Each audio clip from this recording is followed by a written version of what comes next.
So welcome back to the channel. Today we're going to take a look at a 2022 Jeep Grand Cherokee. Now this is redesigned for 2022, so as far as the interior and exterior goes, it's all completely redone. I think it looks amazing. It's a little bit shorter than the Grand Cherokee L, and maybe if I have a chance I'll show you guys a comparison for the size for these two. But overall, this is going to be an Overland, so this is going to slot between a Trailhawk and a Summit. So let's go ahead and jump into the video. Special shout out to Tate, Chrysler, Jeep, Dodge in Frederick, Maryland. Be sure to give them a look up if you are interested in a Jeep or a Chrysler product. Before I start the review, I want to show you the window sticker so you can see what is optional and standard. Now check out the base price for this Overland with 4-wheel drive. It's going to be $56,240.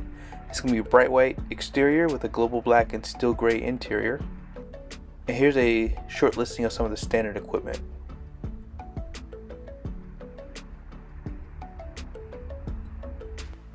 So starting off the options is the Luxury Tech Group 4 for $2155, and keep in mind this does have the Napa leather seats and the 12-way driver and passenger seat too. The next thing is the Advanced Pro Tech Group 3 for $2235, and then this does have the active driving assist system too, heads-up display and a few other things. And then the front passenger interactive display is optional for the Overlands at $1,095, and then 10.1-inch display. Destination comes in at $1,795 with a total price of $65,455. Up front, you do have a lot going on. For starters, you do have night vision, and you do have a spray port here for that. Same thing goes for the front forward-facing camera, which has a spray to clean it off. And you do have a radar down below for the radar cruise control, and LEDs throughout, so your high and low beams, your turn signals, your daytime running lights, including the fog lights down below. They do change the design of the fog light on the Overland, so it does kind of give it that different look from the other trim levels. And they do give you the tow hooks too, so you don't get these on a Summit and Summit Reserve either. So this does have some uniqueness to it. Your parking sensors are all throughout the front too, and off to the side. This is probably for if you're going into your garage to help protect the side of your SUV. But overall, it's pretty similar to what you see on the Grand Cherokee L, which was introduced last year. And I think it's the perfect setup in white too. Down below, you do have a 20-inch wheel, and it is wrapped in a Bridgestone tire. And here's the tire size, 265/50, and it's gonna be a 20-inch wheel as I mentioned. They do put some fabric inside of the wheel well here. It's gonna help with ease of cleaning, and it's going to help with some sound deadening too. This does have air suspension, and it does come standard on the Overland too. So if you do want the air suspension, you would have to get an Overland and up. I believe the Trailhawk has it too, so just keep that in mind. And here's just a better look at that system there. Now when you go off to the side, you can tell that this does have a shorter appearance compared to the Grand Cherokee L. And I like how they finished the mirrors off in black as an accent. If you would like the two-tone roof, that is available with this too, so just if you are ordering a car, you can order it like that. I like some of the accents around the windows too. You have this like a chrome look, and because it's white, it doesn't like stick out as much. And here's your Grand Cherokee with your American flag off to the side. They do have LED lights here for your turn signal, and this does have a 360 camera, so you're gonna have cameras on both mirrors too. The smart key system is going to be on the front door as well as for the rear door, even for the Overland. And I like that because if you do have small children, you want to open their door first, you don't have to go to the front door to do so. This is the part of the SUV that's a little bit different from the Grand Cherokee L. They styled it a little bit differently here. And up top here, you can check out your trim piece for your roof rails.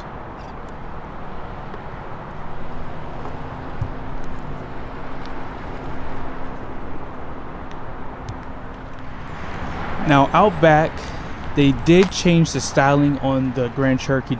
So you have this black trim piece that runs off the back. You're still going to have the same tail lights. They're all LED. You have parking sensors all throughout the back too. Now they don't put one on the side here, which I'm surprised by, but they do pulling up front. And up top, you do have a high definition rear view camera. So that's going to show up on your rear view mirror. And then it has a sprayer. And you do have a backup camera down below too. So a lot of technology. They do hide your class 4 receiving hitch too. And check out your exhaust. It does have fake exits, but nevertheless, it still looks great. And it just finishes off the rear pretty nicely.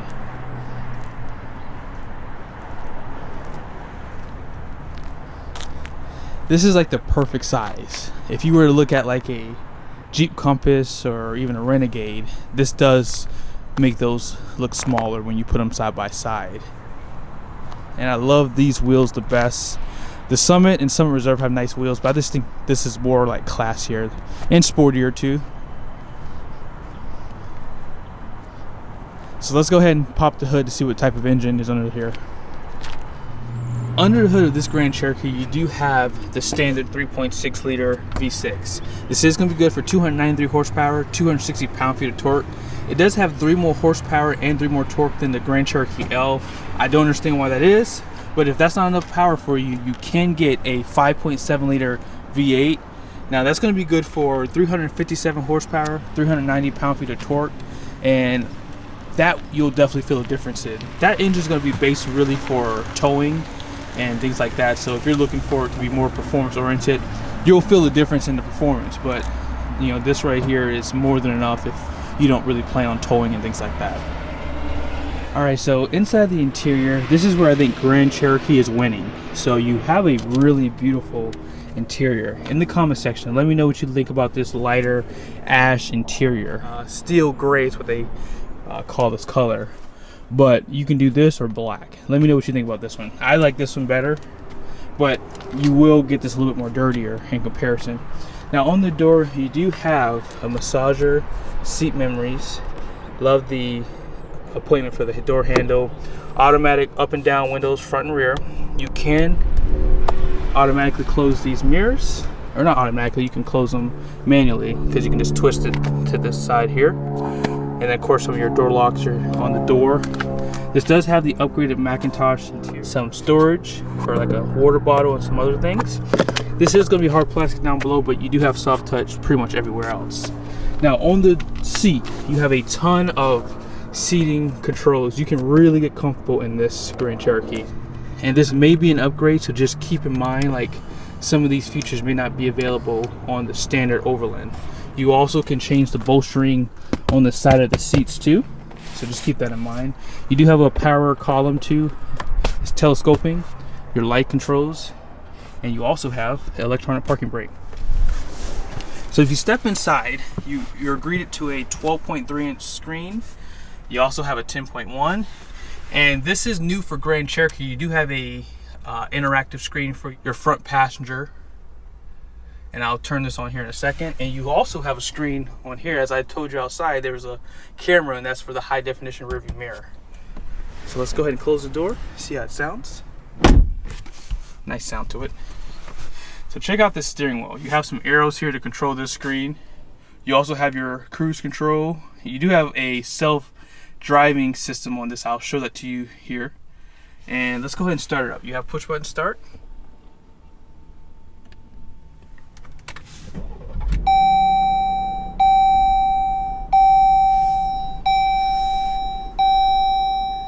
Take note of your paddle shifters too if you like to drive the car that way. Now this screen, let's go to the very start. So this is the main menu. Now you have these arrows to go left and right. So check this out. So you're right now at your speedometer. You have night vision. And then this is for your driver assistance. And moving down, you have a spot here for your MPG. You do have some gauges here. It's like a gauge summary. And then this is for some of your maintenance, for your oil, tire pressure, and then your stop-start function. And then moving on down, this is your trip. You have a trip A and a trip B. And then this is for your navigation. And then for your off-road, and then your pretty much your driving modes that you have. So if I were to put it in sport, it would change a little bit. Snow, traction control offs with the sand and mud, and it's actually raising the SUV. You also have a mode for rock too. So pretty cool. So depending on what driving mode you are, it will adjust the air suspension too. So we're in off-road 1 with sand and mud. Finishing off this screen, you do have an audio section too, and then you do have messages. So if you have anything wrong with the SUV, it'll pop up here. Now let's hop over here. So this Uconnect 5 system is definitely an improvement over Uconnect 4. Notice how you have like this marble look inside there too. Isn't that pretty cool? Nice attention to detail. And if you hit here, you can put your navigation in one side. You can also change this one to, let's just say you want your seating controls there. Now again, one thing I like about Jeep is they really thought this through, because you have your heated, cooled, heated steering wheel, heated and cooled seats on this side. I love that they did this, and you have your climate. You have some controls for your audio, so you don't have to initially have the screen on too. They also put some of the features up top here to use. Again, Chrysler really did figure this system out. I think that they are leading this thing, and they've been doing it for a while. Uconnect 4 was really good, and this one just set the bar again. You also have additional widgets that you can set up too, so you can all have that under your home. Now if you just want to look at your audio, it's going to be right to the next one. You also have one for your comfort, navigation, phone, vehicle. And so you can deny passenger screen permissions if you like. Don't think your spouse would like that. But if you have kids up here, if you don't want them on it, you can obviously do that too. You do have that forward-facing camera if you want to look at where the front wheels are going. Really useful for a parking lot too. You have that backup camera, and you can zoom in if you are hooking up to a trailer too. And surround camera. And you can turn the passenger screen on from this area too, so just keep that in mind. Now apps, you have a few things here. You can favorite some things if you like. You have some categories too, and you can do all. Oh, actually it took me back to the audio. So let's do this. Let's go back to vehicle, because I didn't show you everything. You do have off-road pages too. I won't spend too much time in here, but one thing I like about this is if you do plan on going off-road with this thing, because some people probably will, you do have a spot in here to show your gauges. And yeah, let's wait for this to load up though. All right, so as you guys can see, this is showing your drivetrain basically. It does show that the transfer case is unlocked. So if you want to lock that, you would have to put it in neutral and hold this button down. You have your accessory gauges, as I mentioned. It's really good to have if you are towing too. Pitch and roll shows you the angles. You can select terrain too, as you guys saw down below. And suspension shows you that you're in off-road 1. There is an off-road 2. And then you have that forward-facing camera here too. And let's just go back. I'm gonna hit this button again. You do have your settings too. Now you do have specific profiles that you can set up. They're probably going to be connected to the keys. Entertainment screens, you can set things up in here. Safety and driving. There's just a lot of things. I wish I had more time just to go through all these things with you, but this would be a long video. Maybe I could start doing them separately through some of the stuff that's in here. But let's go ahead and move down here. I've already kind of shown this to you. You can turn the screen off quickly if you'd like. Actually, before I go down here, I didn't show this up here. So you do have your automatic stop-start function. You do have lane departure, traction control, cautions, parking sensors, and then you can also turn this screen on by pushing this button. Here's all your climate, heating controls, and your audio. You do have some storage with a charging station inside of here too. And you have 4 USBs, Type A and Type C, and an HDMI. And then a power plug too. And then here's how you control your driving modes and your air suspension.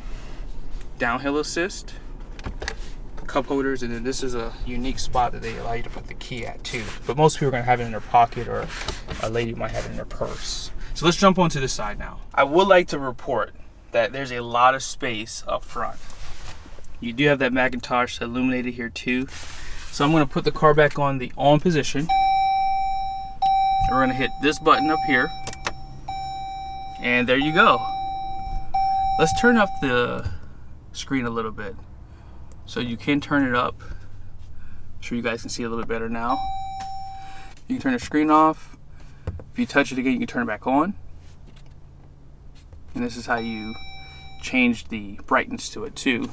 Now, if you add wireless headphones, you can do that here too, so that way you can listen to your own music. You do have some notifications that can pop up here. It shows you the date. And then up top in your home, you can connect to an HDMI, watch a movie here. If you swipe it, there's a few other things you can do. You can check out your navigation. One thing I've always liked was if I'm driving and my wife and I were looking for some food, she can type in here something that I can't do on this screen if I'm driving, and then that way she can pretty much swipe it over. So let's just do, I don't know why this is the first thing that came to mind, but Wendy's, for example. So let's do Wendy's. Shows a map here, so it shows you where all the Wendy's are within the area. So you can click this one, you can hit plan, and so you can just do an add a stop, and you can send it to the driver. Amazing. Love this system. I think that this is what makes the Jeep the brand to be a part of. So we're going to turn this off now, and I don't know if did I show this to you guys? I don't know if I did or not. But there's your rear view. Here's some of your controls up top. You do have a spot here for some sunglasses. And did I mention that this had a panoramic sunroof? So you can open the screen. And we're gonna hop out back real quickly. The screen does stop in the middle here, and then you have to push it up front again to let it slide more. So out back, as you guys can see, I have this seat all the way back. The Grand Cherokee is definitely smaller than the L, okay? But this seat goes up a lot, and you still have more than enough. Like, I was way too comfortable. I was too far away from that screen. So I think that there's more than enough space to have two tall people back to back in here. You do have some air vents on the side, very useful. You do have a screen if you have small children to keep the sun out of the face. This glass is tinted too, but they still give these to you just for a little bit more comfort for them. You have your speakers, and pretty much the same design that you saw up front is out back too. In the center, you do have climate control, and you have heated seats for the outboard seats, 4 more USBs and a power plug. And these seats do fold flat too. But let's go ahead and check out the back. So what I'm gonna do is, I'm gonna click this button and then check out the back. You do have some lights on each side, some speakers out back. And one thing that I love, I had a Grand Cherokee, I think I had 3 so far. They put fabric up top. So when you're putting stuff in the back, if you have hard plastic all back here, it gets all scratched up. I love that they did it this way. I didn't mention this, but these rear seats do recline. You do have a power plug out back. It's like a regular car power plug. And then this is how you drop down the tailgate. And check out the space you have. This is more than enough space, in my opinion. And you do have basically a full-size spare tire. Alright, so this is in the highest setting for the off-road. And now I'm going to drop it down to the entry and exit mode so you can see the differences.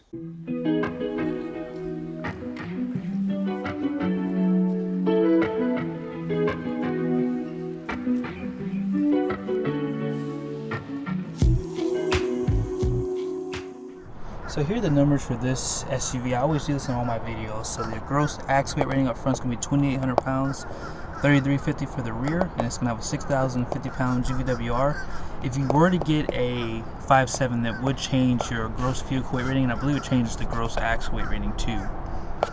And all in, this is just a generic number that they put on all the Grand Cherokees, but this is about the capacity for what you can add in here for passengers and cargo. Alright guys, so in the next video, I was going to do the drive in this one, but I'm going to do it in the next one. I will give you my impressions on how it drives. So as you guys can see here, this is the lowest setting for the air suspension, and I will test out this. I'm going to test out the performance for the engine and transmission, so stay tuned, okay? See you soon.